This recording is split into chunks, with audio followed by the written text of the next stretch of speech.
మిత్రులారా, మన package star Pawan Kalyan గురించి చెప్పాను కదా.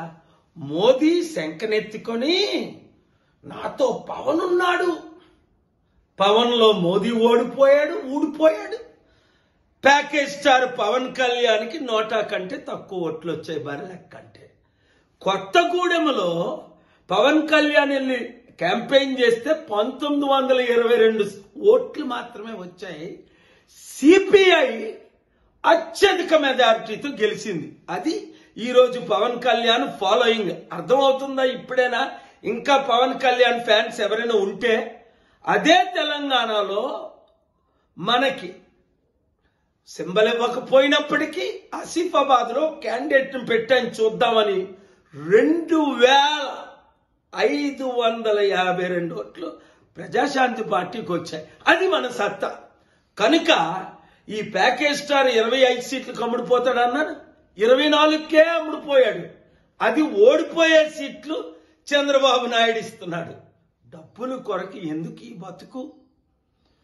బీసీ, ఎస్సీ, ఎస్టీ, క్రిస్టియన్, ముస్లింలందరూ ఇప్పుడున్న ఈ 2-3% ఉన్న కుల పార్టీలు 77 సంవత్సరాలుగా మనల్ని వెళ్తున్నాయే, వాళ్ళకి బుద్ధి చెప్పాలంటే కలిసి పోరాడదాం.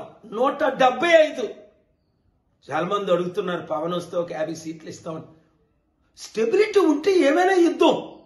స్టెబిలిటీ లేదు, బుర్ర లేదు.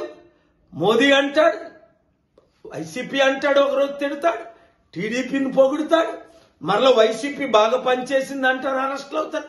స్టెబిలిటీ లేని వాళ్ళతో మనకొద్దు. మనం అందరం కలిసి పనిచేద్దాం.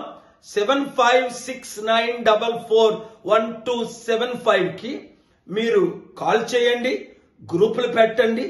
ఎమ్మెల్యేగా ఇండిపెండెంట్ గా నిలబడదాం అనుకున్నవారు రండి, ప్రజాశాంతి పార్టీలో చేరండి. వైసీపీ వద్దు అని 75 మంది వచ్చి ప్రజాశాంతి పార్టీలో చేరండి. కాంగ్రెస్ లేదు, బీజేపీ లేదు. టీడీపీ రాష్ట్రాన్ని సర్వనాశనం చేసేసింది. మోదీకి తొత్తులుగా చంద్రబాబు, జగన్, ఇప్పుడు పవన్ ఉన్నారు కాబట్టి 7569441275 ఆన్సర్ చేయకపోతే 22 డిసెంబర్ మధ్యాహ్నం 3 గంటలకు ఆసిల్మెట్ ఫంక్షన్ హాల్కి రండి. నన్ను పర్సనల్ గా కలవండి. కలిసి పోరాడదాం, అద్భుతంగా గెలుద్దాం.